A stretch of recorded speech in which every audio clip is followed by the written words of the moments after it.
Hi friends, welcome back to smart Muthu. So ఈ వరలక్ష్మి వ్రతం ఎవరైతే కొత్తగా చేసుకుంటున్నారో వారికి బాగా హెల్ప్ అయ్యేలాగా ఈజీగా, టేస్టీగా అండ్ సింపుల్గా చక్కెర పొంగల్ ఎలా చేసుకోవాలో చూసేద్దామండి. ఈ పద్ధతిలో మీరు చక్కెర పొంగల్ చేశారంటే చాలా టేస్టీగా ఉంటుందండి. అంతకు మించి సింపుల్గా అయిపోతుంది అనమాట. ఈ చక్కెర పొంగలి ఎందుకు అంత స్పెషల్ అంటే వరలక్ష్మి అమ్మవారికి చాలా ఇష్టమైన ప్రసాదం. సో అయితే ఆలస్యం ఎందుకు, లేట్ చేయకుండా రెసిపీలోకి వెళ్ళిపోదాం. Let start. ముందుగా అయితే ఈ రెసిపీ చేయడానికి అయితే నేను ఇక్కడ ఒక కప్పు బియ్యం తీసుకుంటున్నానండి. మొత్తం కొలతలన్నీ ఒకే కప్పుతో తీసుకోండి. మనం ఒకే కప్పుతో కొలతలు తీసుకున్నాం అనుకోండి, మనకి రెసిపీ అనేది పర్ఫెక్ట్ గా వస్తుంది అనమాట. ఇది నేను తీసుకున్న కప్పు 125 గ్రామ్స్ ఆఫ్ కప్ అనమాట. ఒక కప్పు బియ్యం తీసుకున్నాం. అదే కప్పుతో హాఫ్ కప్పు పెసరపప్పు కూడా తీసుకొని వాటర్ పోసి 2 లేదా 3 సార్లు బాగా శుభ్రం చేసుకోవాలండి.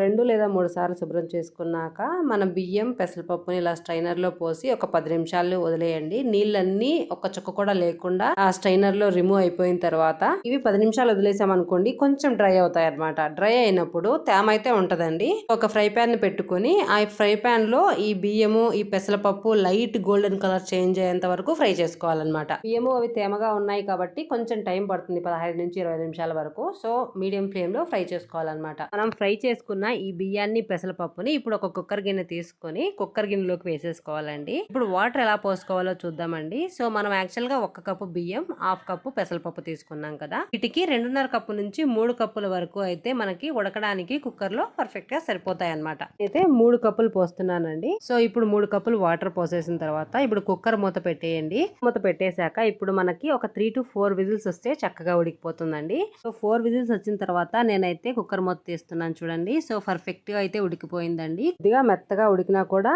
ఈ చక్కెర పొంగల్కి చాలా బాగుంటదండి. మనకి చక్కగా ఉడికిపోయిన చక్కెర పొంగల్ని ఒక స్పూను గంట తీసుకొని ఇలా అంతా ఒక్కసారిగా చక్కగా కలుపుకుందామండి. చక్కగా కలుపుకొని పక్కన పెట్టేసుకుందాం. ఇప్పుడైతే మనం గ్యాస్ మీద ఒక ఫ్రై ప్యాన్ పెట్టుకోవాలి. ఇందులోకి అయితే ఒక 2 టేబుల్ స్పూన్ ఆవ నెయ్యి వేసుకోండి. ఆవ నెయ్యి లేకపోయినా మామూలు నెయ్యి కూడా వేసుకోవచ్చు అనమాట. ఇందులోకి అయితే ఎండు కొబ్బరి ముక్కలు కొన్ని ఇలా సన్న ముక్కలుగా చేసుకోవాలండి. సో తర్వాత డ్రై ఫ్రూట్స్, బాదం అండ్ కిస్మిస్ అండ్ జీడిపప్పు, ఇవన్నీ మనం ఈ నెయ్యిలో బాగా లైట్ గోల్డెన్ కలర్ వచ్చేంత వరకు ఫ్రై చేసుకొని పక్కన పెట్టేసుకుందాం. 1 by 1 ఫ్రై చేసుకుందామండి. ఫస్ట్ కొబ్బరి ముక్కల్ని ఫ్రై చేసుకుందాం. లైట్ గోల్డెన్ కలర్ వచ్చిన తర్వాత ఈ కొబ్బరి ముక్కల్ని పక్కన తీసేసుకుందాం. ఇప్పుడు జీడిపప్పు, కిస్మిస్, బాదం ని ఫ్రై చేసి పక్కన పెట్టేసుకుందామండి. బాదం ఫ్రై చేసుకున్నాం కదా, ఇప్పుడు కిస్మిస్ అండ్ జీడిపప్పు ఫ్రై చేసి పక్కన పెట్టేసుకుందాం. డ్రై ఫ్రూట్స్ అన్ని ఫ్రై చేసి ఒక ప్లేట్ లో పక్కన పెట్టేసుకుందామండి. గ్యాస్ మీద అయితే ఇప్పుడైతే ఒక ప్యాన్ పెట్టుకుందామండి. ఇందులోకి మనకు కావాల్సిన తీపి తీసుకుందాం. సో మీరు బియ్యాన్ని ఏ కప్పుతో అయితే తీసుకున్నారో అదే కప్పుతో 2 కప్పులు బెల్లం సన్నగా తురిమైనా వేసుకోండి, లేదంటే జస్ట్ సన్న ముక్కలుగా కొట్టైనా వేసుకోండి. 1 కప్పు చక్కెర వేసుకోండి. సో మొత్తం 3 కప్పులు అనమాట. బియ్యం తీసుకున్న కప్పుతో 3 కప్పులు తీపి అయితే సరిపోతుంది అనమాట. కప్పులు మనం తీపి వేసుకున్న తర్వాత అదే కప్పుతో 1 కప్పు వాటర్ పోసేయండి. నీళ్ళు పోసుకున్నాం కదండి 1 కప్పు, అది బెల్లం కరిగేంత వరకు మాత్రమే మనం దీన్ని బాయిల్ చేసుకోవాలి. పాకం వచ్చేంత వరకు అవసరం లేదనమాట. సో ఇలాగా వీడియో క్లిప్ లో చూపిస్తున్న విధంగా బెల్లం మనం కరిగిన తర్వాత సో ఇప్పుడైతే గ్యాస్ ఆపేసుకోవాలండి.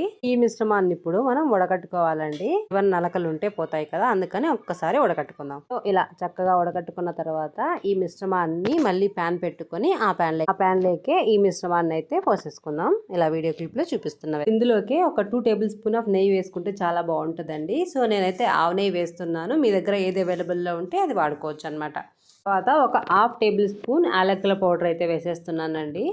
తర్వాత పచ్చకర్పూరం ఒక్క చిటికెడు, ఇక్కడ వీడియో క్లిప్ లో చూపిస్తున్న విధంగా ఒక్క చిటికెడు ఇలా నలిపి వేసేసేయండి. చూసారా, ఇలా నలిపితే చక్కగా పౌడర్ అవుతుంది. నలిపి వేసేసేయండి. కర్పూరం అయితే మ్యాండేటరీగా వేయండి, మిస్ చేయొద్దండి. ఎందుకంటే పచ్చకర్పూరం వేస్తేనే ఆ టేస్ట్, రుచి అనేది చాలా బాగుంటది అనమాట.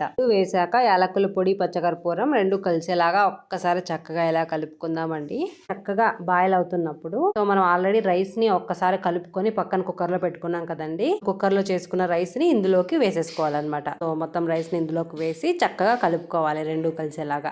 ఇలా చక్కగా కలుపుకున్న తర్వాత అండి, సో మరీ వెంటనే గట్టిగా అయిపోదండి. సో కొద్దిగా వాటరీగానే ఉంటది అనమాట, లూజ్ గానే ఉంటది. ఇలా వీడియో క్లిప్ లో చూపించిన విధంగా ఇప్పుడు గ్యాస్ ని లో టు మీడియం ఫ్లేమ్ లో టర్న్ చేసుకుంటూ కంటిన్యూస్ గా మనం కలుపుతూనే ఉండాలండి, లేదంటే అడుగంటే ఛాన్సెస్ ఉంటాయి అనమాట.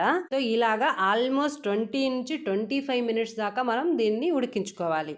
ఎంత బాగా ఉడికితే లో ఫ్లేమ్‌లో అంత టేస్టీగా ఉంటదండి. సో, ఈ కన్సిస్టెన్సీ వచ్చిన తర్వాత వీడియో క్లిప్‌లో చూపిస్తున్న విధంగా ఈ కన్సిస్టెన్సీ మరీ లూజ్‌గా, జారుగా ఉండకూడదు. మరీ గట్టిగా ఉండకూడదనమాట. వచ్చిన తర్వాత గ్యాస్ ఆపేసేయండి. ఎందుకంటే మనం గ్యాస్ ఆపేసి చల్లారిన తర్వాత ఇంకా కొద్దిగా గట్టిగా అవుతుందనమాట. వీడియో క్లిప్‌లో చూపిస్తున్న విధంగా ఈ కన్సిస్టెన్సీలో మనం గ్యాస్ ఆపేసామనుకోండి, మనం తినే టైంకి కొంచెం గట్టిగా అవుతుంది కాబట్టి కరెక్ట్‌గా సరిపోతుందండి. గ్యాస్ ఆపేసిన తర్వాత మనం నెయ్యిలో ఫ్రై చేసుకున్న డ్రై ఫ్రూట్స్ ఉన్నాయి కదండి, వాటిని చక్కగా ఇందులో వేసుకొని ఒక్కసారి కలిపి మూత పెట్టేసేయండి 10 నిమిషాలు. ఇదేనండి వెరీ సింపుల్ అండ్ క్విక్ గా చేసుకునే వరలక్ష్మి అమ్మవారికి ఇష్టమైన చక్కెర పొంగల్ అయితే రెడీ అయిపోయింది. సో మీరు ట్రై చేసి మీకు ఎలా కుదిరిందో కమెంట్స్ లో చెప్పడం మర్చిపోకండి. So thank you so much for watching. Bye. Subscribe for more.